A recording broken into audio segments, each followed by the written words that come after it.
Nella giornata dell'amore hanno alzato cuori di carta al cielo per dimostrare come il diritto di amare ed essere amati debba essere garantito a tutti. Padovani di tutte le età erano in piazza questa mattina per aderire alla manifestazione che loro stessi hanno definito una piazzata d'amore. È un'esigenza proprio di vita, Amare. amare. L'amore deve essere uguale per tutti.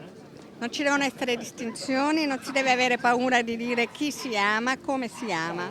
Per dire che chiunque ama ha il diritto di essere al mondo come tutti gli altri. In contemporanea la stessa manifestazione si è svolta in altre 26 città d'Italia. Il Veneto ha scelto Padova. Non abbiamo gli stessi diritti per il matrimonio, non possiamo avere figli. Ci dicono che siamo uguali, ma non è così.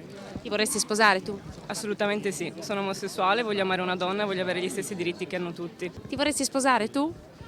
Certo, con lui. Una denuncia contro le campagne di odio, ma anche un momento per rivendicare dei diritti. Sì, San Valentino è la festa di tutti gli innamorati, ma le coppie omosessuali non si possono sposare, non possono avere figli. Non è solamente per noi e adesso, ma è anche per chi viene dopo e per cercare di avere una situazione con più diritti per tutti anche in futuro, insomma, no?